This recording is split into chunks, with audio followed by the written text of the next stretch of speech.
माता पिता जो अपने बच्चों का नाम टीआरएस नेता और तेलंगाना के मुख्यमंत्री कल्वकुंटला चंद्रशेखर राव के नाम पर रखना चाहते थे, उन्होंने 9 साल तक इंतजार किया। अंततः उन्होंने अपना सपना पूरा किया।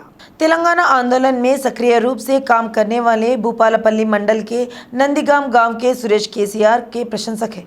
सुरेश की पत्नी अनीता ने 2013 में एक बच्ची को जन्म दिया था। उन्होंने अपने बच्चे का नाम आंदोलन के सारथी केसीआर के नाम पर रखने का फैसला किया। बच्ची को अब तक बिना नाम के पाला गया है। यह जानने पर पूर्व स्पीकर और स्थानीय नेता एमएलसी मधुसूदनचारी ने पहल की और उन्हें प्रगति भवन ले आए।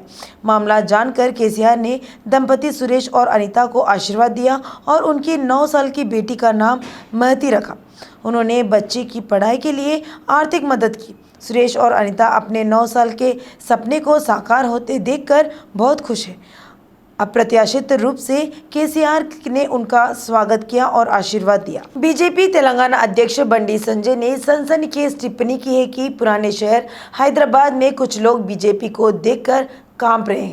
भारत पाकिस्तान का मैच, तब पाकिस्तान का झंडा फहराने वालों ने अब कहा कि तिरंगा फहराने का सम्मान बीजेपी सरकार का है। उन्होंने कहा कि वे राष्ट्रीय ध्वज फहरा रहे हैं क्योंकि वे भाजपा से डरते हैं। बंडी संजय ने सीएम केसीआर केवल एमआईएम से डरकर ही वे निजाम और कासिम रिजवी की आलोचना करने से अक्सर घबराते हैं। बीजेपी तेलंगाना अध्यक्ष बंडी संजय ने सनसनीखेज टिप्पणी की है कि पुराने शहर हैदराबाद में कुछ लोग बीजेपी को देखकर कांप रहे हैं। भारत पाकिस्तान का मैच, तब पाकिस्तान का झंडा फहराने वालों ने अब कहा कि तिरंगा फहराने का सम्मान बीजेपी सरकार का है।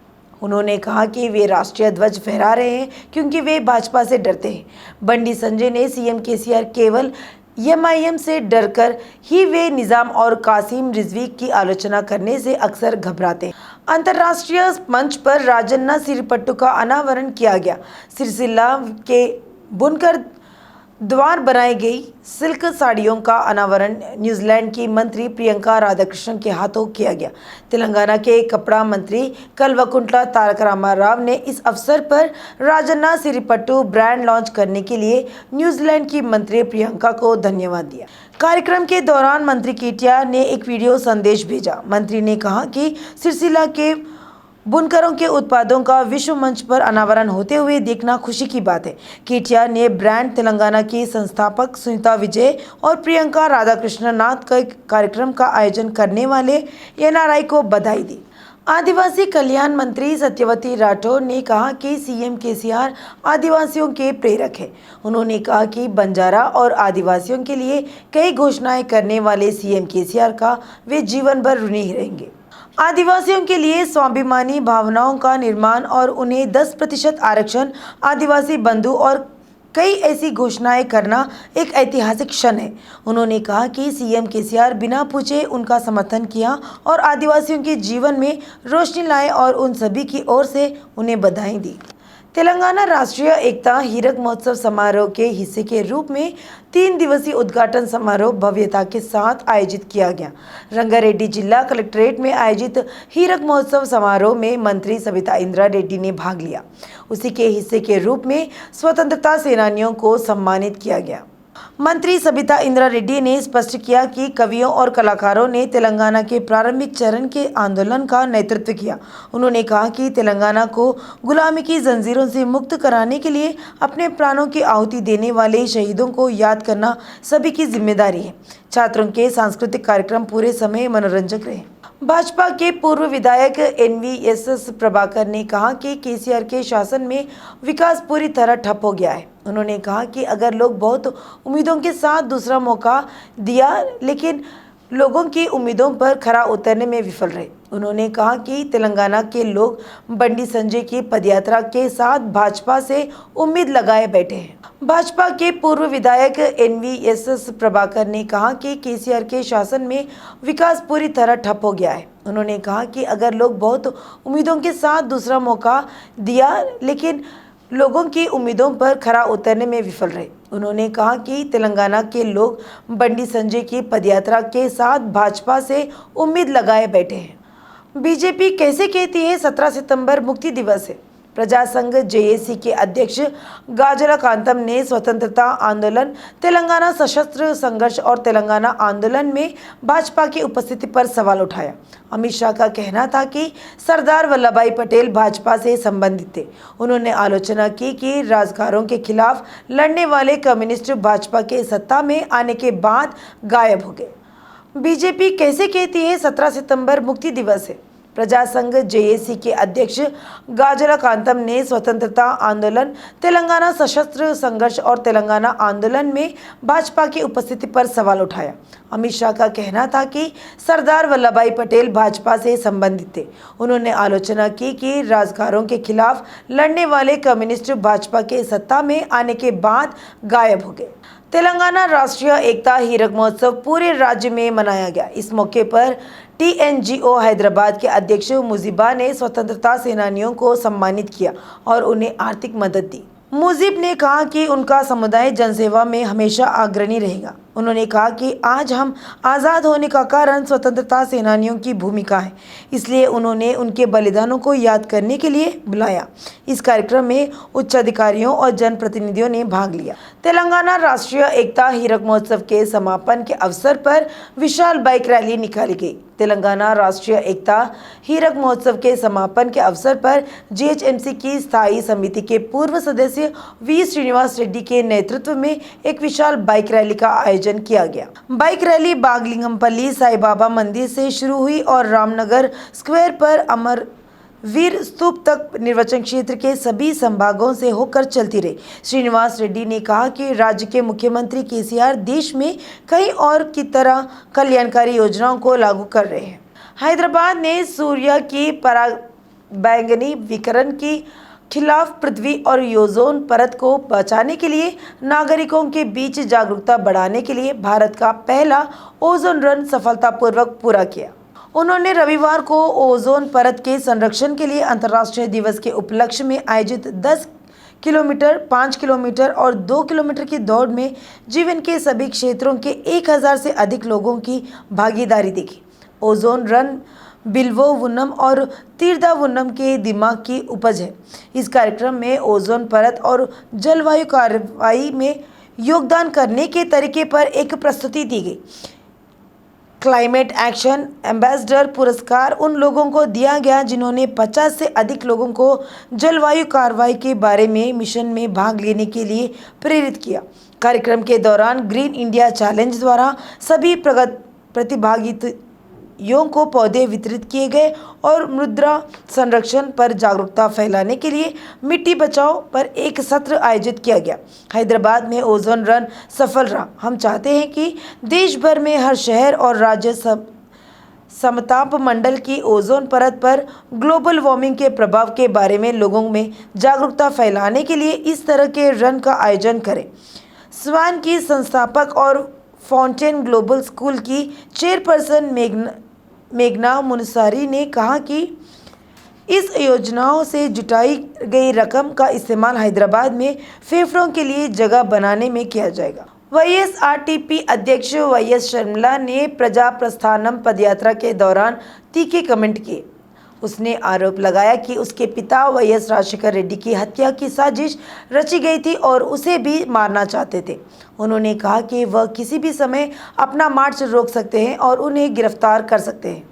उन्होंने कहा कि वह ऐसे व्यक्ति नहीं है जो मौत से डरते हैं। शर्मिला ने कहा कि मंत्री निरंजन रेड्डी के खिलाफ उनकी टिप्पणियों के लिए मामला दर्ज किया गया था, लेकिन अब तक कोई मामला दर्ज नहीं किया गया है, भले ही उन्हें अपने खिलाफ उनकी आलोचनाओं की शिकायत की हो। पलामुरू के मंत्रियों पर विधायकों के भ्रष्टाचार पर और अक्षमता के बारे में स्पीकर से शिकायत करने के लिए लोगों के प्रतिनिधि एकजुट होने हैं। उन्होंने सवाल किया कि वे पलमुरू रंगारेड्डी उद्यान योजना के 8 साल तक पूरा नहीं होने पर एकजुट क्यों नहीं हुए। राष्ट्रीय बीसी दल अध्यक्ष कुमार स्वामी ने भेड़ वितरण योजना में भ्रष्टाचार का आरोप लगाया है। उन्होंने हैदराबाद के सुंदरैया विज्ञान केंद्र में जीएमपीएस के तत्वावधान में आयोजित एक गोलमेज बैठक में यह टिप्पणी की। राष्ट्रीय बीसी दल अध्यक्ष कुमार स्वामी ने भेड़ वितरण योजना में भ्रष्टाचार का आरोप लगाया है।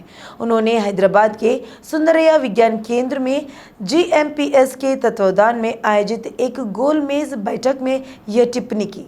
महबूबाबाद जिले के मरीपेड़ा मंडल के उल्लेपल्ली भुकियातंडा के पर्वतारोही भुकिया यशवंत ने रूस में 5,642 मीटर ऊंचे माउंट एल्ब्रस पर चढ़ाई की है। उसने कहा कि वह इसी महीने की 10 तारीख को रूस पहुंचा और 11 तारीख को पहाड़ पर चढ़ने लगा। बताया जाता है कि वे शुक्रवार की सुबह -22 डिग्री तापमान में शिखर पर पहुंचे। भारतीय राष्ट्रीय ध्वज, बाबा साहेब अम्बेडकर और संत सेवालाल आदिवासी देवता के चित्र वहां प्रदर्शित किए गए थे। इस बीच भुकिया राममूर्ति नायक के बेटे और ज्योति, जो एक गरीब किसान परिवार से ताल्लुक रखते हैं, ने हैदराबाद के इब्राहिमपट्टनम में नेशनल डिफेंस कॉलेज में इंटरमीडिएट पूरा किया। इससे पहले उन्होंने तंजानिया, दक्षिण अफ्रीका में माउंट किलिमंजारो और लद्दाख में माउंट खारदुंगो पर चढ़ाई की। राष्ट्रीय जांच एजेंसी की तलाशी से तेलुगु राज्यों में हड़कंप मच गया है। एनआईए की टीम ने रविवार तड़के तेलंगाना में निरीक्षण शुरू किया।